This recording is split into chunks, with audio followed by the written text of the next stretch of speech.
በዓለማችን ላይ ከተረሱና ትኩረትን ካላገኙ ጥቁር ፍሬዎች መካከል አንዷ የልባችሁን ጤንነት ብታጠናክር፣ አጥንቶቻችሁን ብታጠናክር፣ የምግብ መፈጨት ስርዓታችሁን ብታስተካክልናም ድንቅ አንቲኦክሲዳንትን ብትሰጣችሁስ?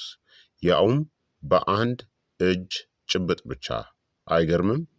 ዛሬ የምንነጋገረው ስለ እኛው ድንቅ እህል ስለ ኑግ ነው። ኑግ በኢትዮጵያ እናም በሌሎች የአፍሪካ ክፍሎች ለዘመናት ሲመረት የኖረ የሀገራችን የወርቅ ፍሬ ነው። ብዙዎች ችላ ቢሉትም የጠራውና ለሰው ልጅ ምግብነት የተዘጋጀው ኑግ ግን በጤናማ ስቦች፣ በፕሮቲን፣ በፋይበር፣ በቫይታሚኖች፣ በሚኒራሎች እናም በድንቅ የእጽዋት ውህዶች የበለጸገ ባህላዊ ሱፐር የሆነ ምግብ ነው። ኑግ የኢትዮጵያ ሀገር በቀል እህል እንደመሆኑ መጠን አባቶቻችንና እናቶቻችን በጥንት ዘመን ለጉልበት፣ ለወተትና ለወገብ ጥንካሬም ይጠቀሙበት ነበር። በዛሬው ቪዲዮአችን ላይ ታዲያ ስለ ኑግ እጅግ አስደናቂ የጤና ጥቅሞች፣ የንጥረ ነገር ይዘቱን፣ አበላሉን እናም ምን አይነት ሰዎች ደግሞ ጥንቃቄ ማድረግ እንዳለባቸው በዝርዝር እንመለከታለን። እስከ መጨረሻው ድረስ አብራችሁን ቆዩ፣ ምክንያቱም ቁጥር 12 ላይ ያለው ጥቅም ከሁሉ በላይ ሊያስገርማችሁ ይችላል። ታዲያ ከመጀመራችን በፊት እንኳን ወደ ቻናሌ በሰላም መጣችሁ ላለሁኝ።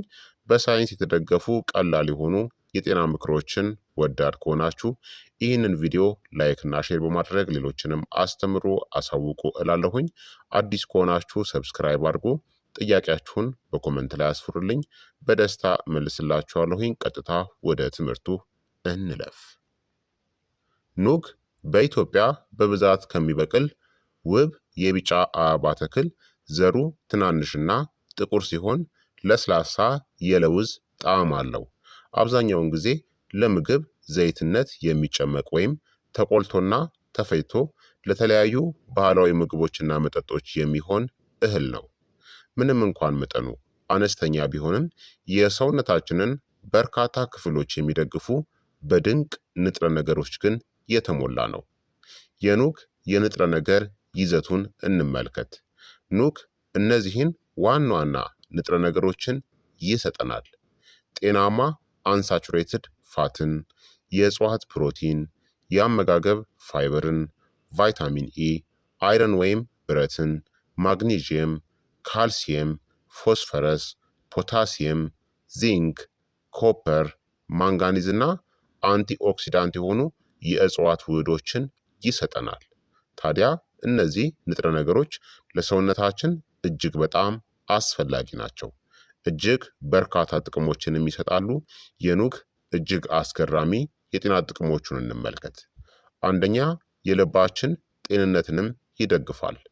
ኑግ ከተፈጥሮ በወረሰው መልኩ በጤናማ አንሳቹሬትድ ስቦች በተለይም እንደ ኤል ሊኖሊክ አሲድ ኦሜጋ 6 ባሉ ስቦች የበለጸገ ነው። እነዚህ ጤናማ ስቦች ሳቹሬትድ ፋትን ሲተኩ የኮሌስትሮል መጠንን አስተካክለው ይይዛሉ። የደም ስሮች የመለጠጥ አቅማቸውን እንዲጠብቁ ይረዳሉ። መደበኛ የደም ዝውውርም እንዲኖርም ያደርጋሉ። አጠቃላይ የልብና የደም ስር የካርዲዮቫስኩላር ጤንነትንም ያፋጥናሉ። ለላቀ ጥቅም ኑግን ፍራፍሬዎች፣ አትክልቶች፣ ሙሉ እህሎችናም ጥራጥሬዎች በተካተቱበት የተመጣጠነ ምግብ ውስጥ አካታችሁ ተመገቡት።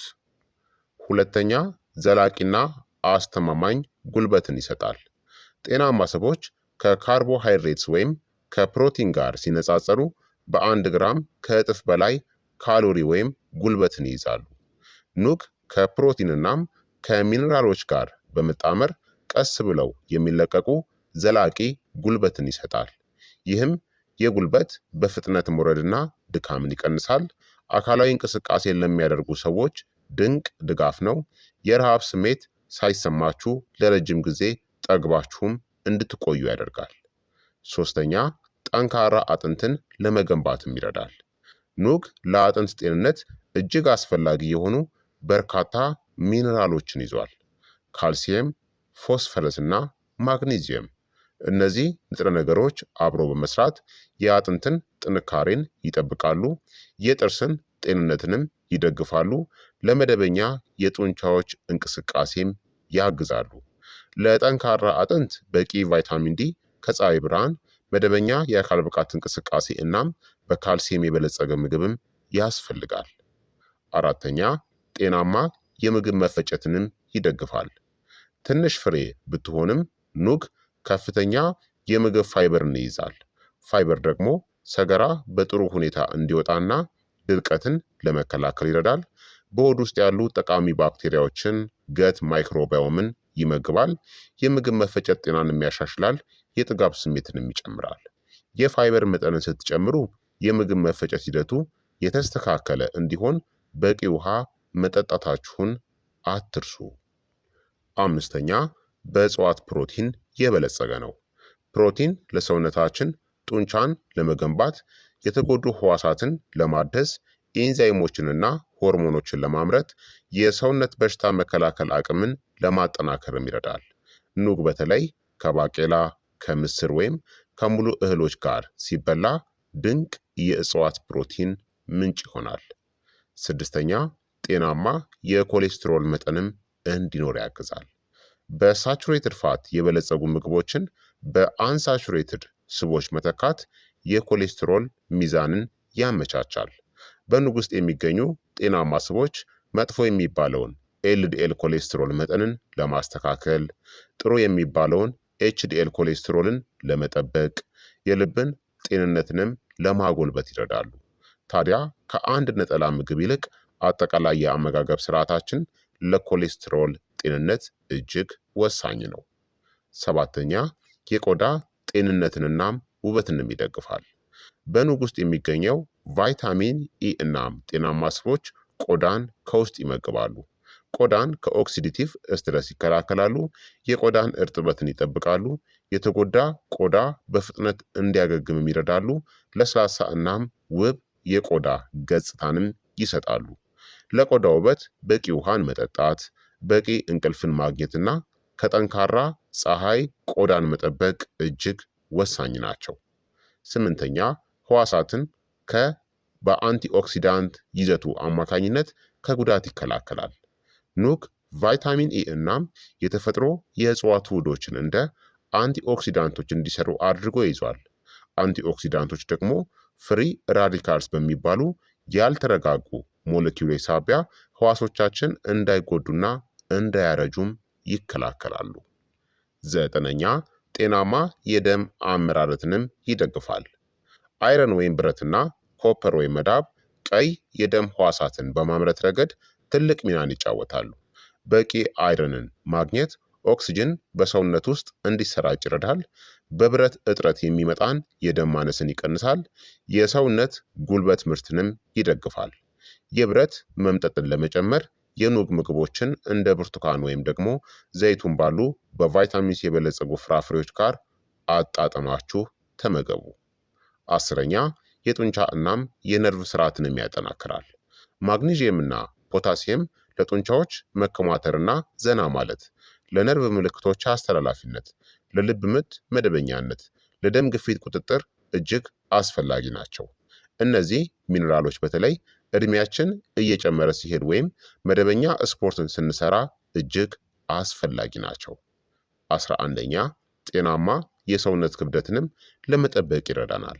ኑግ ጤናማ ስብ፣ ፕሮቲንና ፋይበርን የያዘ በመሆኑ የጥጋብ ስሜትን በመፍጠር በምግብ መካከል የሚኖርን ረሃብን ይቀንሳል።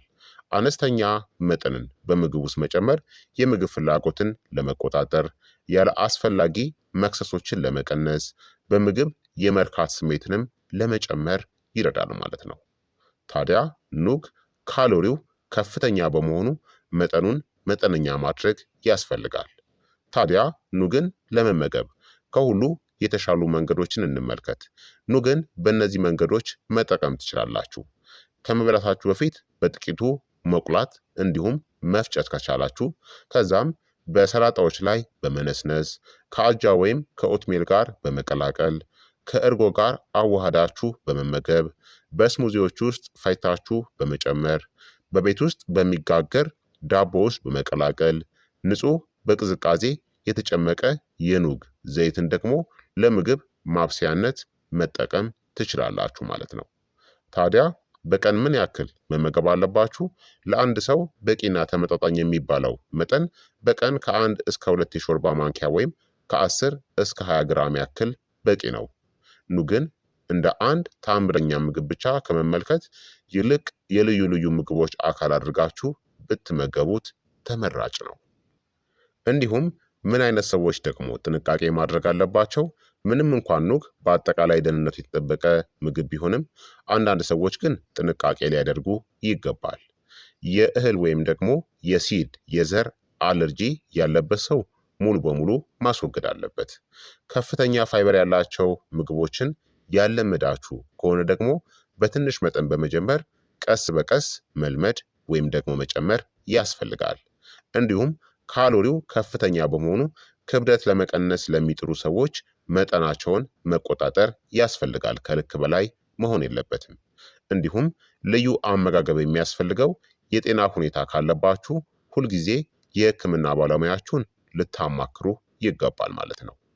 በአጠቃላይ ኑግ ፍሬዋ ትንሽ ልትሆን ትችላለች፣ ነገር ግን የልብን፣ የምግብ መፈጨትን፣ የአጥንትን፣ የቆዳን፣ የጡንቻንናም የአጠቃላይ ሰውነትን ጤንነት የሚደግፉ ጤናማ ስቦች፣ የእጽዋት ፕሮቲን፣ ፋይበር፣ ሚነራሎች፣ ቫይታሚን ኤ እናም አንቲኦክሲዳንቶች የታጨቁባት ድንቅ ፍሬ ናት ማለት ነው።